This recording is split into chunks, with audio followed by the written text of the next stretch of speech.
여러분들 안녕하십니까? 글로벌 세상 들려주는 남자 조철입니다.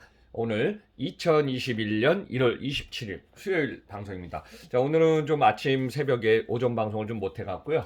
오후 시간에 좀 시간 내서 방송을 하겠습니다. 근데 방금 전에 속보치가 나와 갖고요. 세계 경제 전망 IMF 한 내용도 포함해서 여러분들한테 내용을 설명드리겠습니다. 자, 첫 번째 오늘 네 가지 소식 갖고 왔는데 첫 번째는 경제 성장률입니다. 지금 2020년은요. 한국의 성장률 마이너스 1.0, 그다음에 2021년은요. 3% 전후 다양한 연구기관의 성장률도 한번 좀 살펴보겠습니다. 그리고 오늘 방금 속보로 들어온 IMF는 한국을 상향 조정해서 3.1%로 지금 예상될 걸로 보고 있습니다. 자, 두 번째는 2020년에 세계 총 GDP 80조 원이 좀 넘었는데요. 그 중에서 지금 1위부터 10위까지 미국이 1위고 2위가 중국인데요. 탑10 한번 좀 순위 좀 한번 국가 GDP 발표하고요. 그다음에 한국이 10위에 올라가서 한국도 순위를 발표하겠습니다. 자, 세 번째는 BMW 코리아가요. 뭐 국내에서 지금 외국 수입 자동차 하면은 벤츠가 제일 잘 팔리고 BMW가 2위로 수입차 중에 잘 팔리거든요. 국내 이제 물류 혁신을 위해서 BMW가 많은 투자를 합니다. 뭐 벤츠도 전용 물류센터가 있죠. BMW도 안성에 있고 또 평택, 그다음에 작년부터는 BMW가 AS 물류센터 이쪽으로 이제 세계 최초로 이 AS 물류 분야를 추진하고 있습니다. 그래서 지금 600억을 투자해서 물류센터 확장하는 내용 좀 설명했습니다. 자, 네 번째 우리나라의 이제 의약품 벤더죠. 지오영 매출이 한 2조 원 정도 가고 있습니다. 그래서 지오영이 의약품 콜드체인 센터를 곧 준공할 예정입니다. 자, 1호 센터는 인천의 부평에 저도 부평센터 가봤지만은 한 6,000평 부지의 규모가 있고요. 이번에 9,000평짜리를 이제 3월에 준공할 예정이라고 합니다. 자, 그러면 오늘 소식 여러분들한테 전해드리겠습니다. 자, 글로벌 세상 들려준 남자 조철입니다. 자, 경제 성장률 전망치가 나왔습니다. 자, 우선 세계 경제 성장률 속보로 나온 거 여러분들한테 설명드리겠습니다. IMF가 세계 경제 성장률을요, 속보치 발표했습니다. 좀 상향 조정해 갔고요. 5.2에서 세계 경제 성장률 5.5%, 한국도 3.1, 중국이 플러스 성장 중에 가장 높아서 8.1, 자, 미국 5.1%, 일본 3.1, 유럽은 4.2%입니다. 사실 2020년에 유럽의 모든 국가들이 코로나 확진 때문에 마이너스 10% 전후에 완전히 그 역성장을 했거든요. 그래서 이 상황에서 지금 IMF는 좀 기저현상으로 좋은 방향으로 갈 거다 이렇게 좀 예상을 하고 있습니다. 그런데 이제 2021년 경제 성장률은 어떻게 될까요? 한번 좀 세계 IMF도 그렇고 각국 국책기관에 발표한 내용 한번 포함해서 해보겠습니다. 자, 우선 주식 주가입니다. 뭐 주가가 3,200을 기록 갱신하다가 등락폭을 좀 하고 있는데 저는 그 전에 여러분들한테 했습니다. 우리나라는 2020년 12월에 300포인트 올라가고 2,800에서 2,500에서 300포인트 올라가고 올해 1월 달에 400포인트가 올라갔습니다. 그래서 무려 두 달 사이에 700포인트가 올라갔기 때문에 이 상황은 전 세계에서도 가장 드물게 너무 많은 큰 폭으로 좀 올라갔습니다. 그래서 구정을 전후해 갖고 등락폭을 해서 지금 뚝뚝뚝 떨어질 걸로 저는 예상하고 있습니다. 왜냐? 급격한 성 증가세는 결국은 하락세가 그만큼 반등해서 떨어진다는 걸 한번 여러분들 보시면 되겠습니다.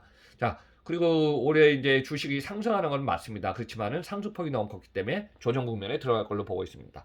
자, 대출금리 저금리가 계속 유지될 걸로 여러분들 다 예상하지만은 슬슬 지금 금리 인상 얘기가 나와서 지금 플러스 0. 얼마 이렇게 좀 또 올리기 시작했습니다. 그래서 아마 영끌이나 비투 이렇게 올바간 분들은 조금 한번 생각 좀 해보셔야 될 것 같습니다. 자, 올해 소비 지금 코로나 팬데믹이 지금 같이 사는 세상에서 한국은 그래도 선방을 잘 했지만은 이 1년을 우리가 사이클을 경험하면서 숨통 막히는 한 해를 지금 계속 보내고 있습니다. 그래서 제가 항상 말씀드립니다. 모르면서 지낼 때는 그래도 하루하루 숨통 막혀서 그래도 그나마 참아야지 하는데 또 1년을 똑같은 상황이 벌어진다면 이 상황은 숨통이 막히는 게 아니라 소비가 불황에 연결될 걸로 저는 보고 있습니다. 그래서 2021년은 1년 경험하는 것을 알고 있었기 때문에 오히려 이 상태가 계속 연장하면 더 힘든 상황이 될 것 같습니다. 자, 2020년 작년 경제 성장률 마이너스 1.0% 역성장의 데이터가 나왔습니다. 여러분들 우리나라는요 지금까지 마이너스 성장한 것이 제가 한번 데이터를 찾아보니까 1980년도에 마이너스 1.6%, IMF가 있을 때 1998년도에 마이너스 5.1% 역성장한 이후에 최근에는 22년 만에 마이너스 1.0% 역성장을 했습니다. 그래서 방향은 두 가지입니다. 항상 보면 희망론과 낙관론, 또 하나는 비관론이 있는데요. 희망론은 우리나라가 백신이 들어와서도 맞지만은 선방을 잘 했을 때는 지금 IMF도 3.1이라 했지만 3% 전후의 성장을 유지할 걸로 좀 보고 있습니다. 어떻게 보면은 그래도 V자 반등을 가능한 예상 조건이 되겠죠. 그렇지만 지금 이 상황이 코로나가 계속 지금 확산 속도가 빨라진다든가 이거 방어를 못하면요 비관적으로 1% 정도의 하락 성장률이 예상이 되고 있습니다.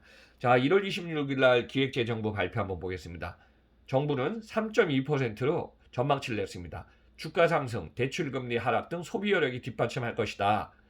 민간 소비는 3.1% 증가, 수출도 회복해서 좋은 상태일 것이다 하고 정부 기획재정부는 얘기했습니다. 그렇지만은 코로나19의 변수가 아직 지금 크게 남아있기 때문에 상반기까지는 산발적인 확산세 중에 정상화가 좀 진행되고 하반기에 본격적으로 좀 회복을 해야지 가능할 걸로 좀 보고 있습니다. 그리고 비관적인 경우에는 이 상황이 만약에 지속된다면은 1%뿐만 아니라 소비가 너무 힘들어질 거다 이렇게 좀 보고 있습니다. 자, 한국은행 발표입니다. 3.0% 전망. 한국개발연구원은 KDI죠. 수출이 개선되고 내수 회복이 제한적일 것으로 봐서 3.1%. 현대경제연구원은 3.0. 전국경제인협회의 한국경제연구원은 2.7%를 보고 있습니다. 자, IMF는 3.2를 봤는데요. 경제협력개발기구 OECD는 한국의 성장률 2.8%로 내다봤습니다. 그래서 종합적으로 보면은 세계 경제가 회복하고 미중 갈등이 지금 뭐 바이든 정부가 돼도 중국하고 이렇게 관계는 급 좋아질 것 같지는 않지만은 이런 갈등 관계가 글로벌 시장을 보면서 서서히 좀 완화가 되고 작년에 이제 체결했던 RCEP 영내 포괄적 경제 동반자 협정 체결했죠. 그래서 이제 관세라든가 무역이라든가 관련된 것이 좀 잘 돌아갈 때 긍정적인 반응을 보일 것 같습니다. 근데 여기서 좀 안타까운 거는 전문가뿐만 아니라 저도 같은 생각이지만은 우리나라가 지금 규제 강화를 너무 시키고 있어요. 기업 조건이 참 안 좋아지고 있어요. 그래서 여기 중요한 거는 기업의 숨통을 트이게 해주는 규제 완화하는 것이 전제 조건 너무 중요합니다. 그래서 백신 접종 속도가 빨라지고 이런 변수가 지금 리스크가 줄어들 때 좀 좋아질 걸로 보고 있습니다. 그래서 이제 올해 포인트는 또 항공, 관광, 여행 등 대면 서비스 업종은 당분간은 계속 힘들 것 같아요. 그래서 이 상황이 상반기, 하반기에서 이제 호전돼야 되는데 그걸 기대를 좀 하겠습니다. 그리고 기업의 규제 완화나 경영 환경 개선이 너무 중요하고 시급한 개선 과제입니다. 그리고 가계 부채가 증가하는 것이 걱정이고 그 다음에 여기에서 비투, 영끌 진짜 이게 개인 투자가들이 계속 지금 주식을 매수하고 있기 때문에 최근에는 뭐 매수 금액들이 많이 줄어들더라고요. 그래서 이제 기관 투자가나 외국인 투자가들은 경험이 있고 사이클이 있어서 사실은 사고 팔고를 잘하는데 개인 투자가들은 고점하고 저점에 이 타이밍 놓치면은 상당히 이게 지금 힘들거든요. 그래서 한번 이 상황이 여러분들 한번 좀 지켜보시기 바랍니다. 자, 두 번째 소식은요. 2020년도 세계 GDP 탑10 한번 좀 제가 발표해 드리겠습니다. 전 세계에 이제 200개국이 이상이 살고 있는데요. 그 중에서 2020년 국내 총생산 GDP 규모입니다. 1위 미국 20조 8,073억 달러.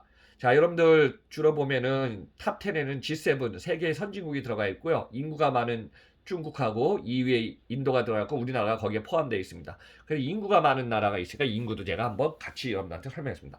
자, 미국은 인구 3억 4천 명에 20조 8,073억 달러입니다. 2위 중국 세계 인구 1위 14억 4천 14조 8,608억 달러. 3위 일본 인구 1억 2,600만 4조 9,106억 달러. 4위 독일 8,390만 명 인구 GDP 3조 7,806억 달러. 5위 영국 인구 6,820만 명 2조 6,382억 달러. 자, 6위 인도 인구 13억 8천만 2조 5,926억 달러. 7위 프랑스 6,542만 명 2조 5,515억 달러. 8위 이탈리아 6,036만 명 1조 8,482억 달러. 9위 캐나다 3,806만 명 인구 1조 6,003억 달러. 10위 한국 인구 5,182만 명 1조 5,512억 달러. 전년도가 1조 6,500억이었으니까 한 1,000억 달러가 지금 줄어들었습니다.